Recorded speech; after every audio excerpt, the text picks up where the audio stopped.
Alright guys, welcome back to the channel. It's Matty here, and today what we're going to do is we're going to take a look at all of the really good deck lists that we did talk about in our first couple days of our meta report and our meta tier list. Sometimes decks aren't the most played decks in the metagame, or they're not necessarily the most popular decks that people are playing, but they still do really well. And in our meta report video on Monday, what we didn't do was talk about a lot of these decks that maybe weren't the most played decks or didn't make it into day 2 or top cut of competition, but still did really good, really kind of off meta rogue decks. That's what we're going to take a look at here today. So every deck list that we're going to be showcasing in this video actually had 6 or 7, sometimes maybe even 8 wins in the first day of competition, upwards of 60 to 80% win rate in the first day of competition, but didn't actually make it into day 2, so they didn't really make it into our meta report video to take a look at. The other thing about all of these decks is that only a couple or even one people were playing this deck at the Ursa Days tournament this past weekend. So again, not a very popular archetypes that we're going to take a look at today. Not decks that have really inserted themselves into the metagame yet, but did do really well in this first week of competition, so I wanted to go ahead and showcase them. There's a lot of good cards that came out in Space Time Smackdown that aren't necessarily, meta decks or, decks that everyone is going to be playing. So the first one we're going to take a look at here is a Volkner deck. So Volkner is really interesting. It works with both Electivire and Luxray. Electivire in the first week of competition didn't really see that much play. However, Luxray is actually a really strong card, and I did expect it to see some kind of play. But however, unfortunately, I think things like Magnezone really took over in terms of tech inclusions for electric type Pokemon. But this deck here actually again did really well. I think it had 7 wins, 3 losses in the first day of competition. So a very consistently placing deck here. I think only one person or 2 people were playing Luxray and Volkner in this first week of competition, but either way, it's still a really interesting deck. Now, the thing with Luxray is it's a very strong late game attacker. If you don't know what Luxray does, it does for 3 energies. We discard all of those energies from Luxray when we attack, but we can do 120 damage to any one of our opponent's Pokemon. This is one of the strongest attacks in the entire game. 3 energies can seem like a lot. However, Volkner allows us to accelerate 2 energies to it from our discard pile, effectively allowing us to set up Luxray in 1 turn. And this is actually really strong. Unfortunately, again, I just think that the deck, or a lot of people didn't really choose to play Luxray and Volkner because, again, you have to play 6 Pokemon in your deck, the 2/2 Shinx, Luxio, and Luxray line on top of 2 Volkners. And it just didn't necessarily, I think, to a lot of people seem like a worthwhile strategy when there was so many other top decks to be played. And that's the thing with a lot of these decks is maybe they won't be like pure meta decks, but they're really cool and really interesting strategies that do have some upside and certainly can win games. Luxray is certainly a card like that. However, when you're playing Luxray, again, you kind of have to save it for the late game. So what are we going to play with Luxray that we can't necessarily, play in other decks? Or I guess, what cards can we run with Luxray that pair well with it, that aren't taking up too much space in our deck? We can't really play Pikachu because Pikachu relies us to play a lot of different basic Pokemon. We could play 2 copies of Pikachu, but then again, we would probably want to run some other Pokemon so that we had more than just 4 basic Pokemon in our deck. So I think the only option here, unless we wanted to play Pachirisu, is going to be Zapdos EX. And I actually really like this inclusion of Zapdos with Rocky Helmet, this pairing with Luxray, because I think the way that this deck flows is that predominantly, we want to lead off with Zapdos rather, and Zapdos does have that Peck attack for 1 energy doing 20 damage. It's not anything super substantial. However, there are a lot of water-type Pokemon in the format, so even that 20 damage when we're hitting for weakness, doing 40 for 1 energy on our first turn is quite strong. With Rocky Helmet combined with Zapdos, it really is kind of an effective aggro card to get damage off early in the game. And then if we survive for, up to our 3rd or 4th turn, we can at least get 1 Thundering Hurricane attack off, which again isn't super consistent damage, but can go crazy and take some KOs. Zapdos is a very volatile attacker, especially in this format. It's seen actually a decent amount of success in Pikachu and Pachirisu decks, with Dawn basically giving us the ability to set up Zapdos in 1 quicker turn than we otherwise would have. So it's a little bit more flexible and a little bit more interesting in maybe those Pikachu decks. But however, in this deck, it doesn't really matter if our Zapdos EX ends up just getting revenge KO'd or going down, because hopefully late in the game by turn 5, by turn 6, when we have our Luxray all, evolved up, we can basically use Volkner to pull those 3 energies out of our discard pile that we had discarded with Zapdos, and just go ahead and start Bolting is the attack name for Luxray for 120 damage, preferably taking some bench KOs and kind of sweeping the game here. Luxray does have 130 HP, so it is able to live some attacks here. Unfortunately, it's not that much HP. I think we would like to see maybe a little bit more HP on Luxray. It does have free retreat, but I don't necessarily know if that comes into play much. Again, it's sort of a late game sweeping attacking option here to finish off games. Again, the combined damage of Rocky Helmet and Zapdos allows us to chip down at least our opponent's Pokemon enough, hopefully to take 1 KO and then finish the game with Luxray. We're playing 2 Volkners, and there's nothing that says basically that when we discard the energies after we attack with Luxray, we can actually just put 2 of those back on Luxray back to back, right? When we play back to back Volkners. So we can technically attack 2 turns in a row with Luxray pretty consistently if we have those Volkners in our hand. Again, that's really the strategy. It's pretty streamlined, you know, it's you're kind of doing the same thing every game, so it's a little bit linear in its playstyle, but I do think that Volkner and Luxray are very strong cards, and it's a strong combination. I would like to see more inclusion of Luxray later down in the format. The other cool thing is, since we're able to do 120 damage to any one of our opponent's Pokemon, we don't have to rely on things like Cyrus or even Sabrina to, you know, be sort of an alternate win condition for this deck, so that opens up a lot of extra room in here where we don't have to play Cyrus or Sabrina. We can play 2 X-Speeds again to get those Shrinks or those Luxios out of the active spot to go into Zapdos.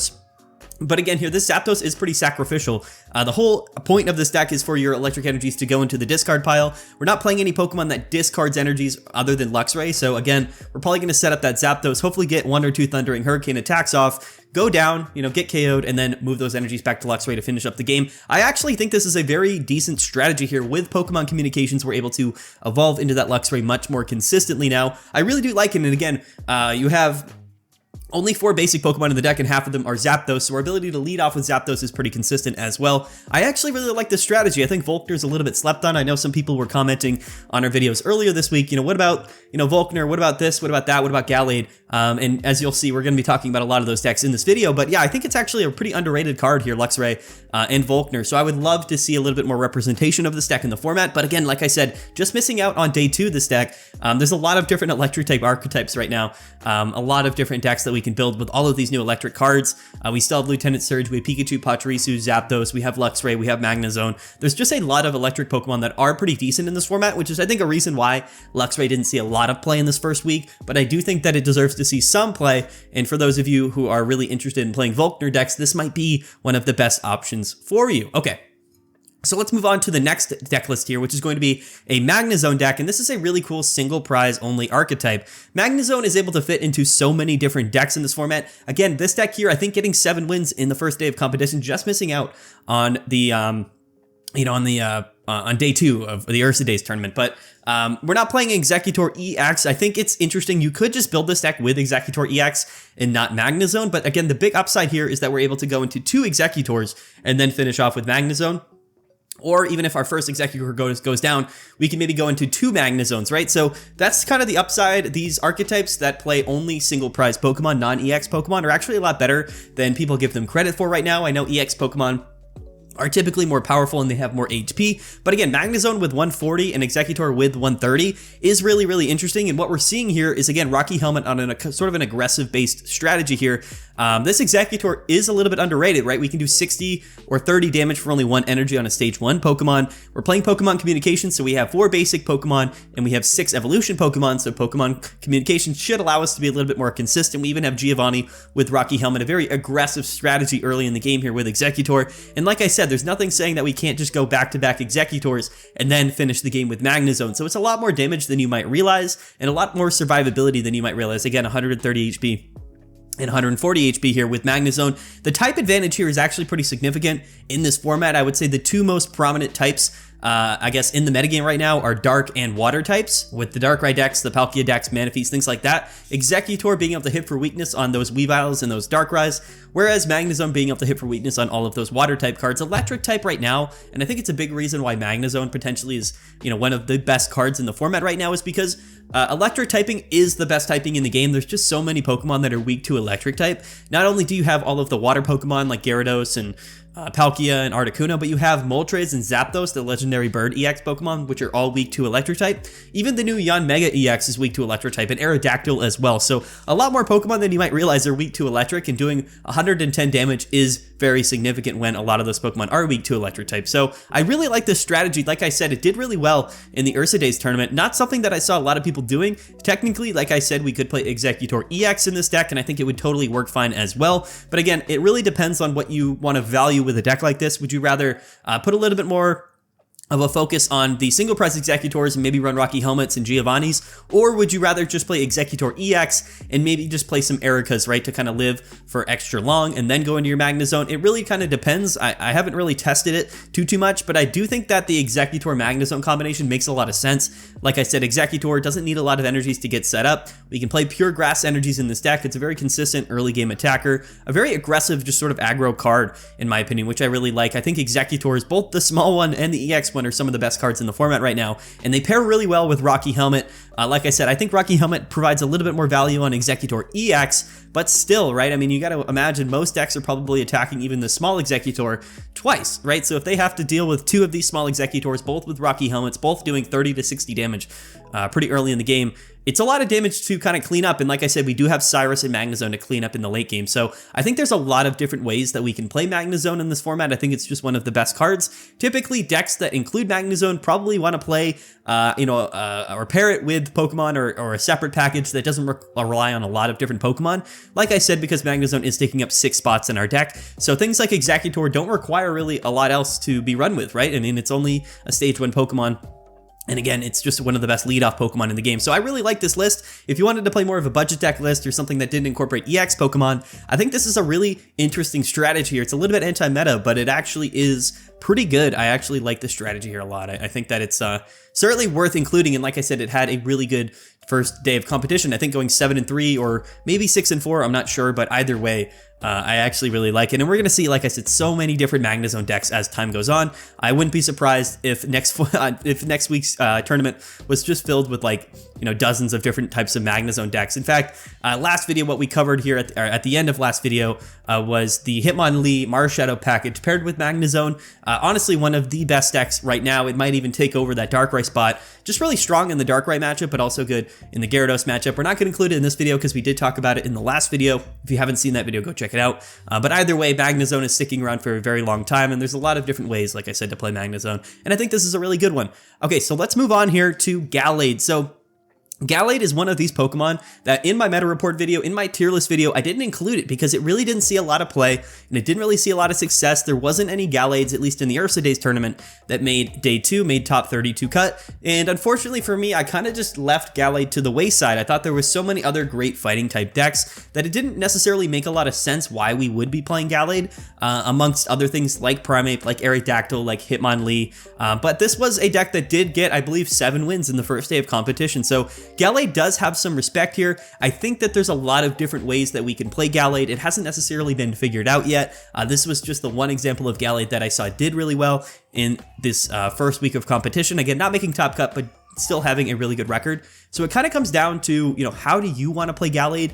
Comment below what you think the best way to play Gallade is. We'll have to see, again, how as the meta formulates and how, you know, things change over time. I do think Gallade is a good card. Like I said, I just think it might be overshadowed by some of those other fighting type cards. But Energized Blade, there's a lot of Pokemon in the game right now that are attacking for 3 or 4 energies. Some Pokemon do discard energies when they attack, but either way, 170 HP with Giant Cape is pretty substantial. Again, this damage further boosted by Lucario. I think the other downside, or the thing about this deck that I've noticed, is that there is not really a great leadoff option, right? I mean, there's nothing we're really sitting in the active spot. We see 2 copies of Marshadow here. It might be worth just running 2 copies of Druddigon or just something other than Marshadow. I talked extensively in my previous video about how I think Marshadow right now, while it's very good with Lucario because this revenge attack does get further boosted by Fighting Coach, there's a lot of scenarios where our active Pokemon is getting KO'd not by an attack but by an effect of our opponent's Pokemon, which makes this attack, the revenge attack for Marshadow, just a little bit less useful than it was in previous formats. So I don't feel super strongly about Marshadow in this current format. This version of Gallade, like I said, was playing Marshadow, but maybe we switch around this deck just a little bit. I think Gallade has more potential than we're giving it credit for, and like I said, I think that Lucario, Fighting Coach Lucario, is honestly one of the best cards, new inclusions, at least from Spacetime Smackdown. So I think we're going to see a lot more Lucario seeing play. I don't know if Gallade will really catch on. I think it's a really meta-dependent card. It can be extremely strong in some metagames, but I think in this current metagame, it just necessarily doesn't have the legs that it needs to. However, like I said, being buffed by Lucario, It does have the potential to KO a lot of Pokemon in the format right now, and Psychic type isn't necessarily very common, right, at the moment, so having a Psychic type weakness necessarily isn't a big problem, but yeah, very interesting. I don't have maybe too much else to say about Gallade. Like I said, in my first impressions, it's a little bit underwhelming, but maybe if the meta changes a little bit in a certain type of way, Gallade could see more play. But I think for now, it's going to be maybe one of those sort of fringe meta picks. As far as fighting decks go, there's a lot of other options. It's just a little bit awkward, I think, because it's a stage 2 Pokemon and it doesn't have necessarily really strong one-hit KO potential. It's kind of similar to Pidgeot in that way, where it's a little bit, it's low energy attack cost, which is nice. I mean, like I said, we do have Lucario to buff it, but it just doesn't necessarily do tremendous amounts of damage like we often see in stage 2 Pokemon. So it's kind of interesting. Again, I don't really have too much else to say about Gallade. I think it could be good. It's good in certain matchups, but I did want to include it and at least showcase one Gallade deck that did do well in this first week of competition, because like I said, I just did not talk about Gallade at all in my previous 2 videos, the meta report video or the tier list video. So hopefully we see more Gallade as the weeks go on. And next up, we're going to see a Palkia Manaphy Garchomp deck. So early on in the format, basically in the first few days of competition, we actually saw Garchomp see some success. And it was another card that a lot of people asked me about, like, what about Garchomp? Are Garchomp decks just not good? It's not that they're not good. I think, again, people were choosing to play other new cards above Garchomp. I do think Garchomp is a good card.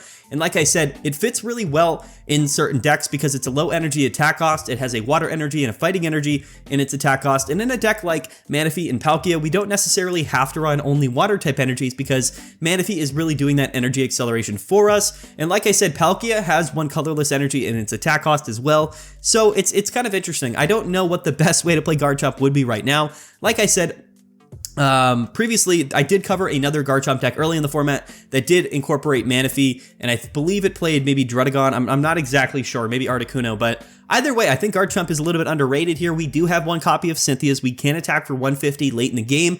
There's still plenty of room in the deck to play things like Sabrina, Giovanni, even Leaf, and we are playing Tauros in this deck, which I think is a really interesting inclusion in Manaphy decks. It has really no downside. It doesn't have a lot of HP, and yes, it's only doing 120 damage, which isn't a great number in the format right now. There's not a lot of Pikachus running around, not a lot of Celebes running around, but otherwise, we do still have some upside to playing Tauros right now, and like I said, with Manaphy and Oceanic Gift, we can boost and set up these Tauros, these Garchomps, these Palkias a little bit easier than we otherwise would have. Palkia is a pretty interesting inclusion here. I think it's probably just another lead-off Pokemon. We can't really lead off with Tauros or, Gibble to be very effective here. So this deck is a little bit all over the place, but like I said, it did have a pretty significant win rate here, or I guess performance in the first day of competition. I believe, again, having 7 wins, 3 losses in this first day, which is really interesting. Because again, I'm pretty high on Garchomp.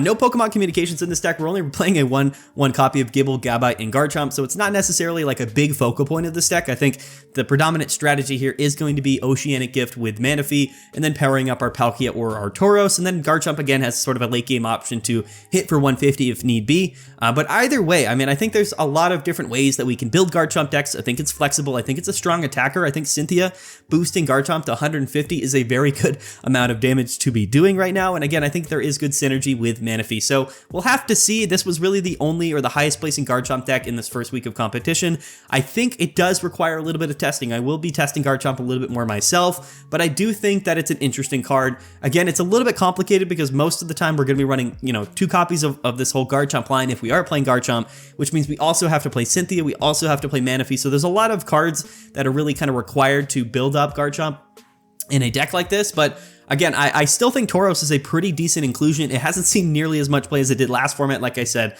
with so much more, Mew EX and Celebes and Pikachus running around. In this format, there's a little bit less of that, so Tauros, kind of an interesting inclusion here. Again, I don't think that this is the finalized version of Garchomp. I think we're probably going to find some better ways to play it, at least as the weeks go on, but I did want to, of course, just include Garchomp because I do think it's a good card. It's a good strategy, and like I said, it didn't see a lot of play in this first week of competition, but it's kind of an underrated card in my opinion. It does have quite a bit of support. I mean, like I said, we have Manaphy, we have Cynthia. There's no reason why Garchomp shouldn't see play or shouldn't be somewhat successful. again, I just think in the early weeks of competition, really, people were kind of hopping on maybe the strongest strategies, or I guess the most popular decks, which of course were Palkia decks, were Darkrai decks, Magnezone, things like that. But again, we don't have any weakness and we have 140 HP, so we're living hits from most Pokemon in the game. We're not very susceptible to getting revenge KO'd, which is pretty important. So yeah, that's Garchomp. Again, I don't have too much else to say about it. I think it's pretty decent. I think Garchomp is a good card.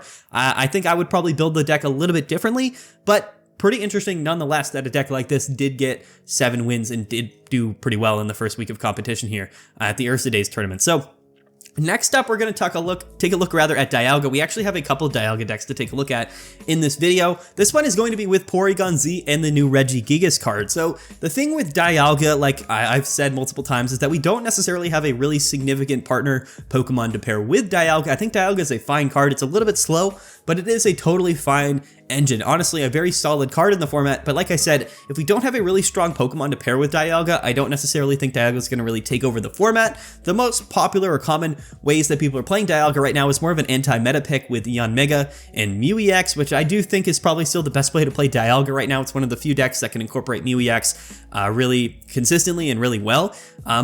This deck that we're going to take a look at here is not Yanmega, and it's not Melmetal, it's not Mew EX, it's actually Porygon-Z. This is a really interesting card. I don't know what to think about Porygon-Z. There's a lot of sort of things to talk about here. The thing with Porygon-Z is that it is a stage 2 Pokemon, and it's a non-EX Pokemon, so it doesn't have a tremendous amount of HP, and it's not doing a ton of damage. The effect on Buggy Beam, its attack, is really, really interesting. It does 80 damage, but the effect of Porygon-Z is that it changes the type of the next energy our opponent pulls out of its energy zone to a random type of energy, which can be really, really annoying for some decks in some scenarios. However, the one thing that we got to take a look at right now in the format is that most people, like by the time we're attacking with Porygon-Z, most opponents are probably going to have a board state that they can just use to win the game anyway. You got to assume like by turn 3 or 4 is when we would be attacking with Porygon-Z, and by then most decks probably have a pretty strong attacking Pokemon already set up, so it doesn't necessarily, in my opinion, seem like a fast enough strategy in the format right now, but it can be really good to stop those Darkrai decks, right? Because Darkrai relies on those dark energies to be attached to do that chip damage, and you know, like I said, Porygon can be sort of an auto-win card in some scenarios, which is really funny. It can be a really annoying card. It's just very matchup specific, and yes, we do have one copy of Regigigas, which can be actually a little bit more effective than we might think. In fact, I actually am pretty high on Regigigas as a card. I think it deserves to see more play. Basically, Regigigas is 140 HP, that's 160 with Giant Cape, and for 4 energies, it does Raging Hammer. This is a basic Pokemon, by the way. 4 colorless energies, we do Raging Hammer, it does 50 damage, but basically you add on as much HP as we've lost or are missing from Regigigas to the attack. So if we get hit for, let's just say, 120 damage, basically, if we're not dead and we have, 120 HP gone from Regigigas, we add that to our attack power, meaning we would be hitting for 170. It's actually a really, really strong attack. It's just a little bit awkward. The reason Regigigas is awkward is because we can't bring it in and then attack, right? The only way we're really KOing anything with Regigigas is if we get attacked first, and that's just in general not a great strategy in most scenarios. However, if Regigigas had a lower attack cost, it could be a really strong leadoff option to just soak up damage, move it to the bench, and then set it up later in the game to take a big hit KO. Unfortunately though, Regigigas I believe has 3 or 4 energies in its retreat cost, so it's not a Pokemon that we can move in and out of the active spot very effectively, unfortunately for Regigigas. So it's a very interesting card. I do think that it can kind of auto-win some board states in some scenarios. If our opponent isn't able to one-hit KO Regigigas or they don't have a gusting option, I know that's kind of a big assumption, then Regigigas can be really, really impactful. Otherwise, I think it's a pretty meme card, but it is a colorless Pokemon, so yes, we could technically play this in really any deck, Manaphy decks or, Dialga decks like this, but I think the main focus here definitely around Porygon-Z. The other thing with Dialga is that we can't just set up with Metallic Turbo our second Dialga and then hit for 100 damage, but heavy impact, 4 energies, 100 damage is a little bit, what should I say? It's a little bit underwhelming amount of damage, honestly. It's 2-hit KOing most things in the format, but I don't know.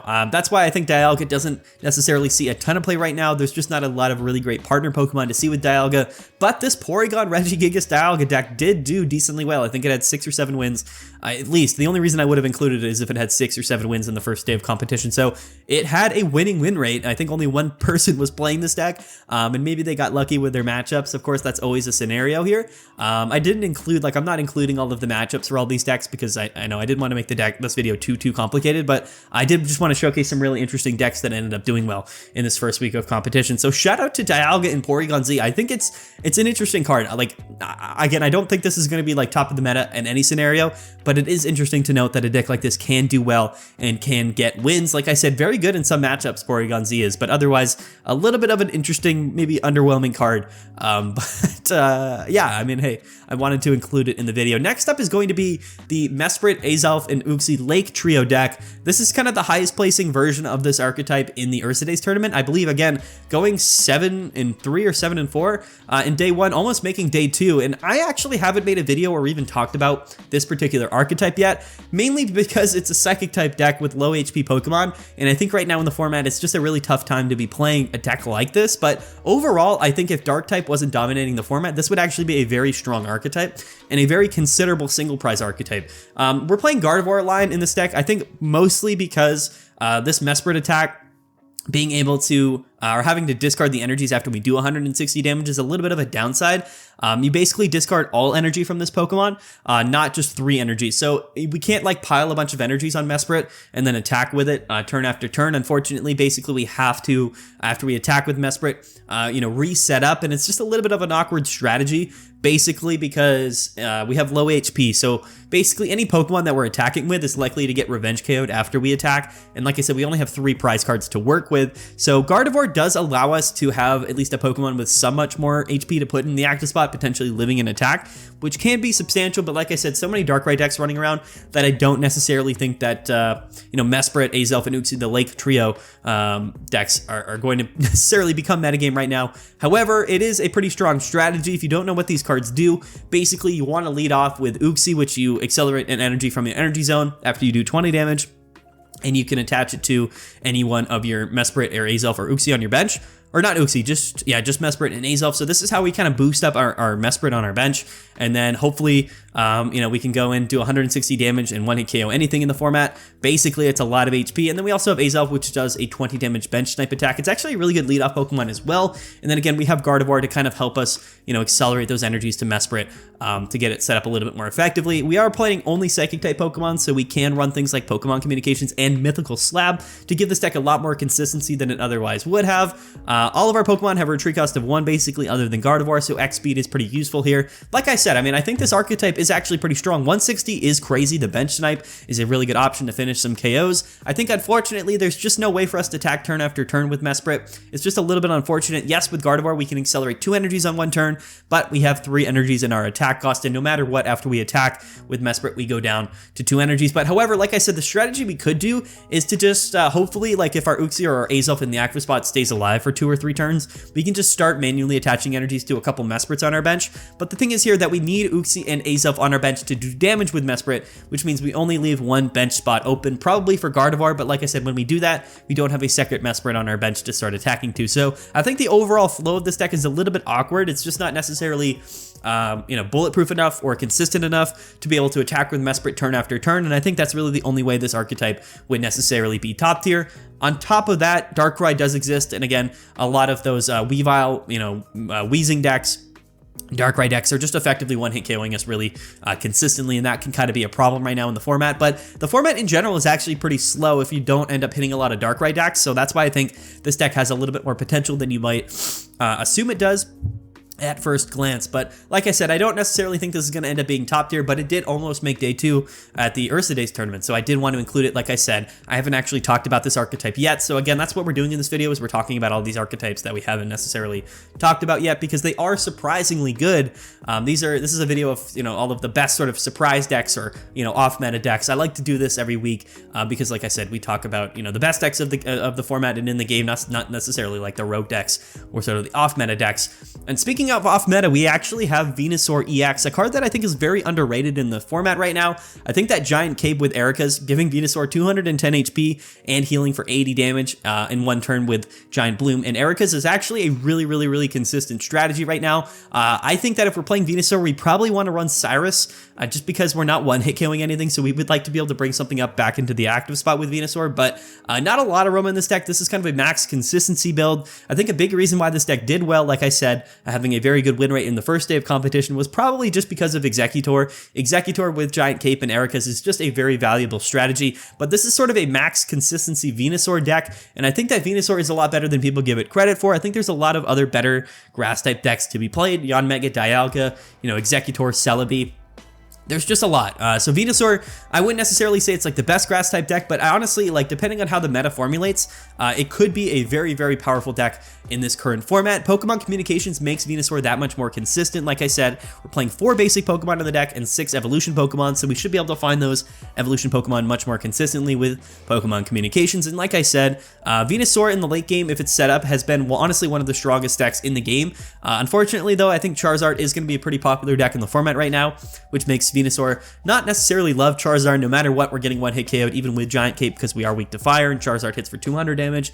So yes, we are getting bodied by Charizard, but honestly, I think as the format goes right now, where it's very kind of stall Darkrai deck dependent, I think Venusaur is a lot better than people give it credit for right now, even though maybe aggressive fighting type decks are kind of on the rise. The good thing with Exeggutor is that it's a very aggressive deck in its own right, only takes 1 energy in its attack cost. We don't have like Shaymin in here, we don't have any way to accelerate grass type energies, at least in the format right now. So Venusaur, we do have to manually attach 4 energies onto it, but hopefully Exeggutor lives long enough for us to do that. And like I said, we should be able to get into Pokemon Communications and get into Venusaur a little bit more consistently. However, like I said, with Exeggutor as our leadoff, we're not attacking until Venusaur. Rather, with Venusaur until turn 5. At the very earliest. So it's an interesting strategy. Like I said, in some matchups, Venusaur is going to be exceptionally good, but I think in the format right now, I don't necessarily know if it's going to be the #1 pick, but it did do really well. And in the Ursa Days tournament, like I said, I think grass in general is really good right now, and Venusaur, one of the best late game attackers in the entire game right now. So I am pretty high on Venusaur. I don't expect it to become, the most played grass type deck, but I think it's a lot better now than people give it credit for, similarly to how things like Charizard are even better now with Pokemon Communications. In fact, I think that Blastoise as well actually should see like we should kind of reevaluate Blastoise as a card, because basically getting that 5 energies on Blastoise should be much easier now with Manaphy, and we should be able to get into Blastoise a lot easier now with Pokemon Communication. So we haven't seen anybody play Blastoise yet, but I do think it's a lot better than people give it credit for as well, because Pokecom making these evolution decks that much stronger. But yeah, here's Venusaur, pretty interesting. It did do well in the excuse me. It did do well in this first week of competition, so I wanted to include it, at least in this video. It's a surprising one. And next up is going to be Golem. So Golem is another one, again, that I think has always been, like, not a bad card. It saw actually a lot of play in last format. The thing with Golem is that, it just wasn't necessarily fast enough. Last format was a little bit faster pace, and grass-type decks were a little bit more popular now. But Golem now with Giant Cape and Pokemon Communications, I think has received a pretty decent buff. 120 damage, again, isn't like a spectacular number of damage to be doing, but we do have the damage reduction.